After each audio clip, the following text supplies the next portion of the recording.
Waalaikumsalam. Selamat pagi, di Indonesia.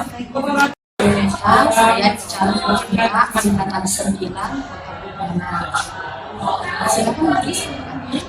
Nama saya Mili Sinta Nandasari. Saya tugas di Pontianak, mengampu mapel matematika peminatan kelas 11 tahun. Di sini Bu, kita akan berbincang-bincang Bu, apalagi Ibu lagi hamil ya, mudah-mudahan baiknya dan kita sehat ya, yang bersama ya. Di sini kita akan berbincang-bincang. Kemarin saya observasi dan kelas Ya. Jadi materi yang kemarin sebenarnya itu apa Ibu? Materi suku Banyak ya. Itu tujuan pelajarannya jadi seperti apa? Tujuan pembelajarannya di situ adalah mengkaji suku Bani dengan cara bersusun dan cara umat. Jadi ada dua cara. Ada dua cara ya, cara bersusun dan cara berbuat. Iya. Lalu strategi area pengembangan yang hendak dicapai itu seperti apa Ibu? Memandu kegiatan pembelajaran dengan cara diskusi. Berarti Ibu lebih ke diskusi kelompok ya. Iya. Kemudian strategi pengembangan yang hendak Ibu capai. Saya menggunakan pendekatan itu saintifik. Kemudian metodenya diskusi kelompok. Metodenya saya menggunakan Berarti Ibu menggunakan model PBL dengan pendekatan saintifik. ya. Dan lalu ada diskusi kelompok yang beda. Kemudian pada saat saya observasi buku ini kan sudah masuk memberikan doa kan, sebuah ketua kelasnya doa, kemudian aksen kehadiran dia. Kemudian langsung masuk ke topik utamanya itu diskusi kelompok menggunakan program business learning atau PBL. Jadi langkah-langkah PBL itu seperti apa? Jadi kalau di pembelajaran PBL, program learning itu ada keseluruhan dari kelas 1 sampai kelas 5.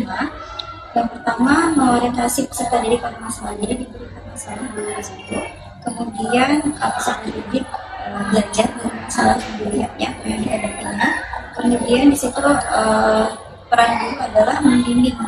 Jadi setelah peserta didik melihat masalahnya, kemudian kita membimbing mereka untuk memahami masalah yang sudah ada. Selanjutnya adalah bagaimana siswa itu dapat mempresentasikan masalah itu ke AKPD yang sudah kita sediakan. Dan terakhir fase kelima adalah bagaimana mereka menganalisis dan mengevaluasi proses dari pemecahan masalah. Ada fase ya. Kan Ibu membagikan LKPD pada siswanya. Jadi pas diskusi kelompok itu kan ada pembagian LKPD, kemudian Ibu membahasnya, lalu pas ada juga saya lihat Ibu memberikan penilaian ya dan sikap. Iya. Jadi sikap seperti apa yang Ibu berikan?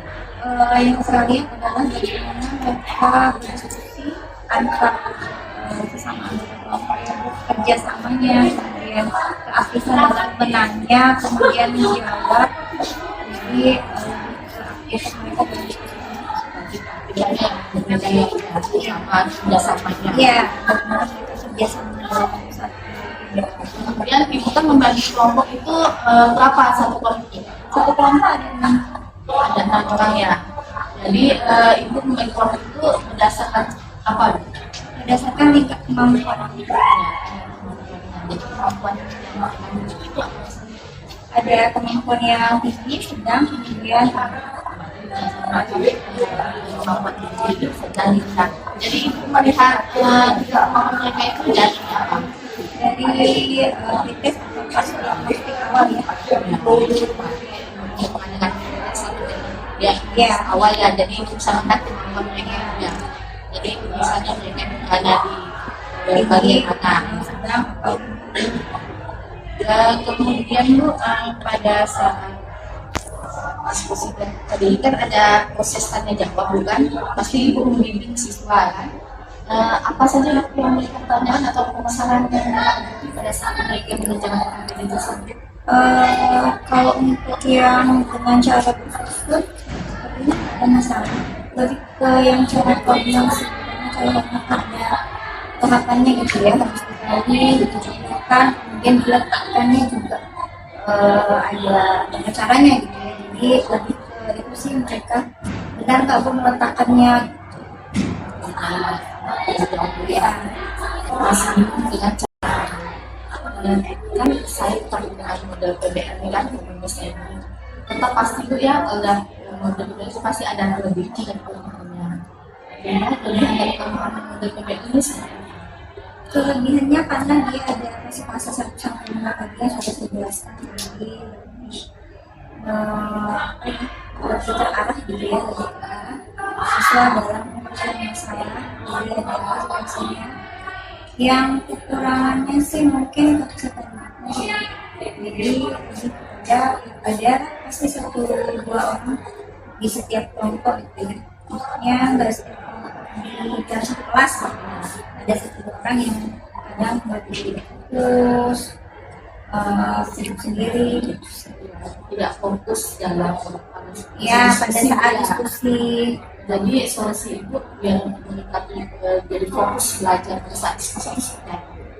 Biasanya sih kalau ada yang seperti itu, saya tanya secara pribadi secara personal.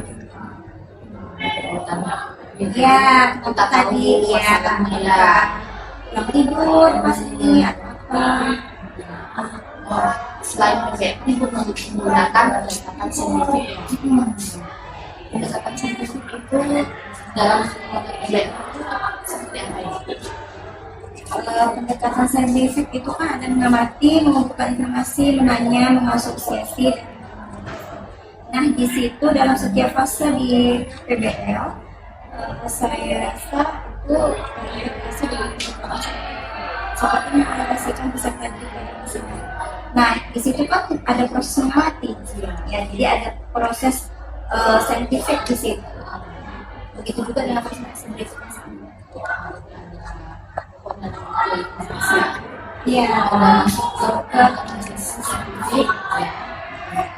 kemudian pada saat melakukan presentasi ke depannya ya, itu kelompoknya itu individu sendiri atau mereka yang menunjukkan rebutan sih, tentang tapi mereka antusias. Iya. Kemudian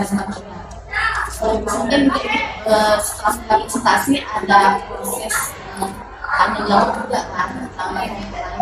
Iya. Apa yang lain tanya sama yang macam presentasi. Ya, jadi dari kemarin observasi sih, alhamdulillah, karena yang pada saat soal-soal itu ya, soal-soal yang dengan sistem portal itu, nah jadi mereka lebih aktif bertanya kepada temannya. Ada Iya. jawabnya. Dan kira-kira ibu ada rencana kedepannya nggak Bu? Selain menggunakan PBL untuk kelas-kelas lain, pasti kan ibu kan waktu itu kan ada kelas 11 IPA 3, pasti kan ada mengajar kelas lain kan. Rencana kedepannya yang lakukan selain menggunakan model PBL seperti apa? Mungkin saya akan menanyakan project solving. Yang problem solving mungkin modelnya bisa model problem crossing. Problem crossing itu kan lebih kepada siswa membuat pertanyaan dari masalah gitu ya.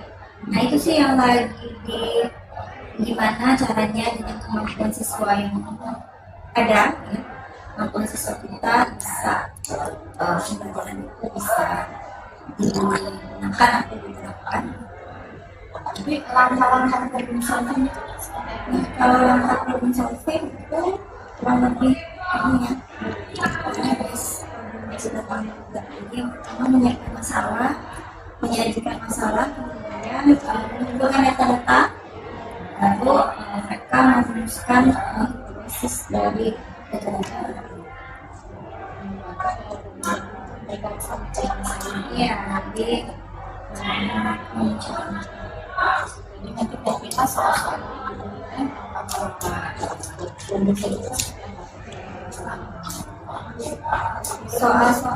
soal open-ended bisa.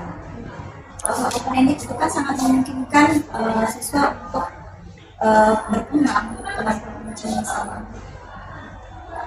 Jadi lalu nanti kan rencana itu kan akan menerapkan problem solving ke depannya yang pada siswa kelas lain ya.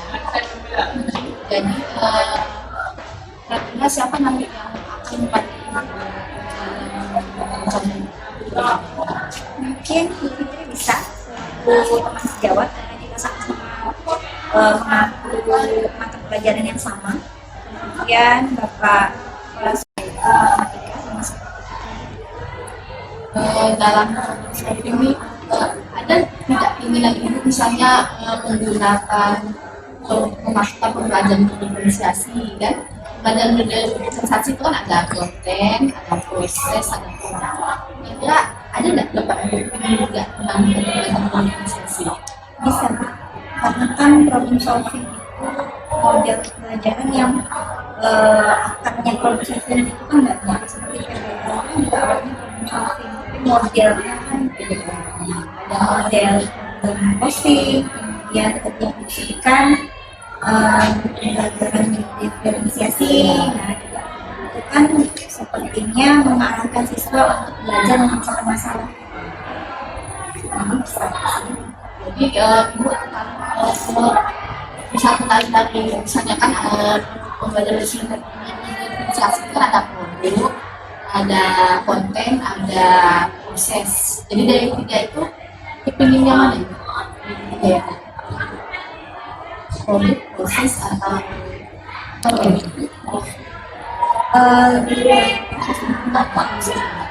dua tahun proses kan proses pada saat itu mungkin nggak ada diskusi ya Ya. ya kan. Jadi kalau misalnya proses awalnya pakai proses kan cara siswa itu juga diskusi itu bagaimana siapa yang kita mengingatkan ibu untuk rencana pada tadi ibu menggunakan problem solving ya untuk di kelas sekolah. Mungkin kepala sekolah